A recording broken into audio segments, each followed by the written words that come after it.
have Olivier Crépin Leblond, the former chair of the ALAC, the At-Large Advisory Committee, from December 2010 to October 2014. So, Olivier, what was At-Large Committee like when you just assumed the chair position? Well, I was quite lucky, actually, when I started being chair in Cartagena in Colombia, because prior to me being chair, there was Cheryl Langdonor, and she had actually managed to put together a group of people that was very active and was very motivated to do things and to bring forward the view of the end users in the ICANN processes. So when I took over, I already had a functioning organization to start with. My sole contribution really was to start looking at how to scale it up and how to also get the other parts of the community in ICANN to know that we were here and we were not the nosy neighbor next door that was going to cause problems for everyone, but we were ready to work with everyone else to make a better ICANN and to actually serve the interests of end users, whilst at the same time also making ICANN grow. Can you elaborate a little bit more about how you scaled up the at-large community? So initially, as you know, the at-large is you've got the 15-member at-large advisory committee, and then you've got the regional at-large organizations that we've got 5 of these. And there was a disconnect, if you want, between the ALAC itself and the regional at-large organizations in that there was no location where everyone could work together. So one of the ways to scale up at-large was to create working groups so as to be able to have thematic work taking place. And we also had to recognize that some of our members were more interested in ICANN policy and purely working on ICANN policy, whilst others were interested in growing the organization and doing a lot of work on outreach. So our first working groups were about policy processes, one of them being the generic top-level domain process that was extremely important when I started, that was just about to be launched officially by the board, and so we had a working group set up for that. We also had working groups on outreach and engagement, and they also started their work at around the same time. The third thing that we also did was to start industrializing our policy recommendation work. Instead of having ad hoc emails being sent to our mailing list and saying, well, are we interested in contributing in this piece of policy advice? Are we interested in responding to this public comment? We actually had a table set up, and we made extensive use of wikis in order to be able to have that information available and in a format that was understandable by everyone. So that's the sort of thing when I mean industrialization. We started putting some real points at various parts of our wikis that people could go to and they could immediately be involved and know what was going on. Information is extremely important in an organization that is bottom-up and that is so diversified as at-large is. Thank you.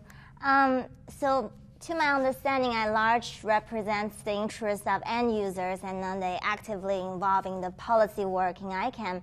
Can you explain a little bit more why outreach and engagement is also significant? It's extremely significant in that, like many of the fora that revolve around internet governance, the majority of people taking part, and this is a historical thing, the majority of people taking part come from developed countries, Western Europe, North America.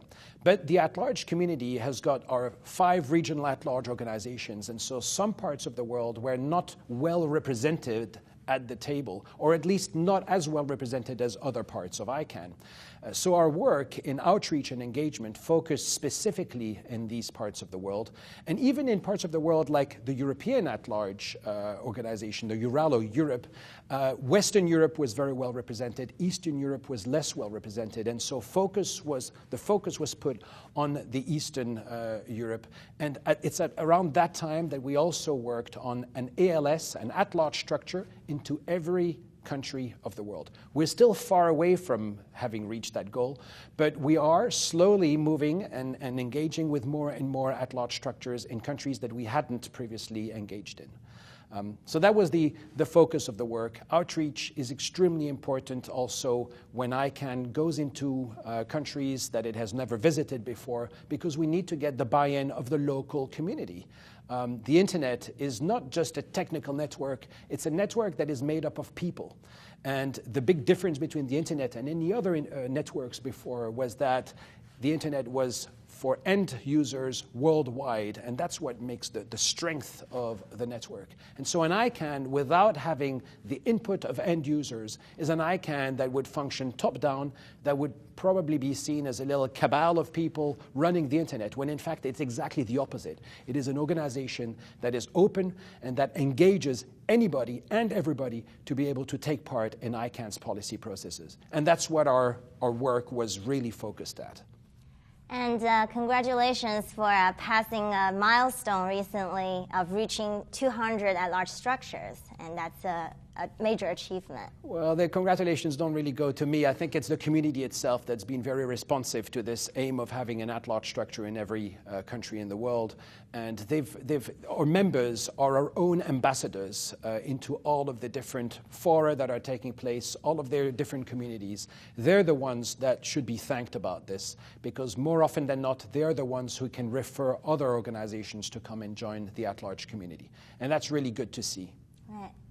And we also know that the At-Large Summit is a major event for all the at-large structure representatives to come together and meet and discuss policy. And the first summit was held in 2009 in Mexico City, and then the second one was the 2014 in London when you were the ALAC chair. Can you talk a little bit about the origin of the summit and its significance to ICANN? So a lot of work in ICANN takes place at ICANN meetings. A lot of work also takes place using conference calls. One of the problems with conference calls is that you don't have that personal interaction with other people. And so being able to get people to interact with each other face-to-face was something seen as being vital to creating a community. You can't just create a virtual community. It's not a community as such. So the first summit managed to get nearly, I think it was close to 100 at-large structures to come together, many of which had joined but didn't quite know what ICANN was about, weren't quite aware of what to do. And when it came down to meeting face-to-face in Mexico City and discussing various topics which they had decided to discuss, many people suddenly saw the light, as one could say, and said, wow, now I know what this is about. Now I've experienced the ICANN meeting. It's a little bit like talking about cycling and also cycling itself. If you use a cycle, it's totally different than actually just being given a manual on how to use a cycle. And it was the same thing also with the ICANN meetings and with the at-large community.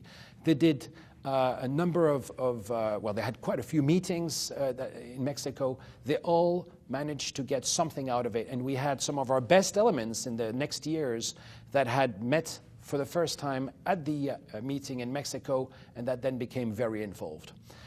Afterwards, 5 years later, the second summit, I think it's about roughly 5 years later, the second summit in London was a little bit different because we had also a lot of new at-large structures, but there was also this core set of people that had already been to the first at-large summit. And those people managed to pull things forward and ended up with a statement that had a large number of recommendations, some of which had been discussed in conference calls beforehand, but never with everyone involved. When you meet face-to-face is the only time when you can actually have everybody in the room at the same time. I remind you, the Earth is a round thing, and unfortunately we can't do anything about it. If you have a virtual meeting, you're going to have time zones. It will be the middle of the night for some people. It will be the middle of the working day for others. And we'll end up with a problem that there'll only be a subset of people involved in the meeting. At a face-to-face meeting, we're able to get everyone involved.